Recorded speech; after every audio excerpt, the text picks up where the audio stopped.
यह कहानी एक ब्रह्म राक्षस की है, जिसे आप लोग जानते ही होंगे। उस राक्षस का नाम ब्रह्मा राक्षस है।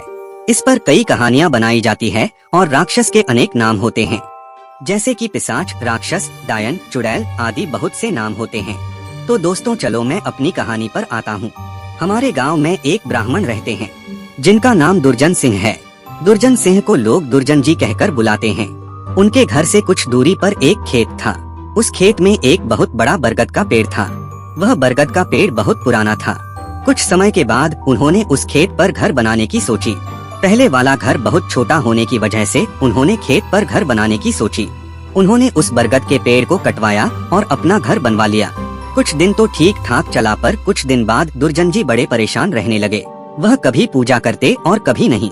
तो उनकी बीवी ने उनके बदले स्वभाव को देखकर पूछा कि तुम आजकल पूजा नहीं करते हो और आजकल बदले बदले से रहते हो, कभी बच्चों को डांटते रहते हो, तुम्हें हुआ क्या है? दुर्जन जी के चेहरे पर मुस्कान आई और वह कहने लगे, मेरे घर को तोड़कर अपना घर तो बना लिया है और इसे क्या पूजा करने के लिए कह रही हो? मैं ही तो भगवान हूँ, इसे पूजा करने की कोई जरूरत नहीं है। वो कभी दांत मिचते, कभी बड़े प्यार से बोलते, कभी आंखें लाल तो कभी सही हो जाते। उनकी बीवी के शक हो गए कि जरूर किसी का साया है और वो बातें ऐसे नहीं करते हैं जैसे कि उनके अंदर से दो लोग बोल रहे हों। तब उनकी बीवी ने उनको बिठाकर हनुमान चालीसा पढ़ने लगी। वो सोच रही थी अगर कोई होगा तो भाग जाएगा, पर दुर्जन जी पर उसका कोई असर नहीं पड़ा रहा था। वह एक टक लगाए देखे जा रहे थे। उनकी बीवी काफी मंत्र और गायत्री मंत्र पढ़े। तभी दुर्जन जी की आंखें लाल हुई और कहने लगे कि मैं किसी से नहीं डरने वाला नहीं हूँ और तू क्या समझ रही है, मैं इसे ऐसे नहीं छोड़ने वाला हूँ। तब तक उसका छोटा बच्चा वहाँ आ गया। दुर्जन जी ने उसे जोर से पकड़कर अपनी तरफ खींचा लिया और ऐसा लग रहा था कि उसके सिर को कच्चा ही चबा जाएंगे। उसकी मम्मी बोली कि बच्चे को छोड़ दो, इसने क्या तुम्हारा बिगाड़ा है? दुर्जन जी की पत्नी ने अपने बच्चे को अपनी तरफ खींच लिया।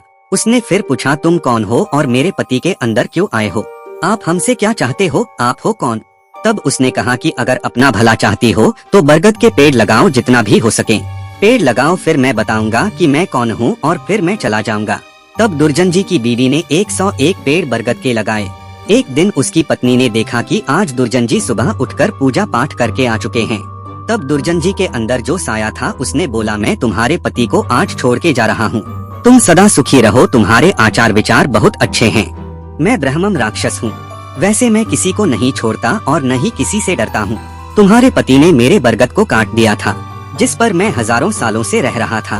मुझे गुस्सा तो आया, पर मैं तुम्हारी अच्छाई के कारण मैंने इन्हें छोड़कर जा रहा हूँ, तुम्हारे पति को छोड़कर। तब दुर्जन जी अचानक सही हो गए। तब दुर्जन जी की बीवी की आंखों से आंसू निकल आए। तो दोस्तों, अगर बुरे के साथ अगर तुम अच्छा करोगे तो एक दिन वह भी अच्छा हो जाता है।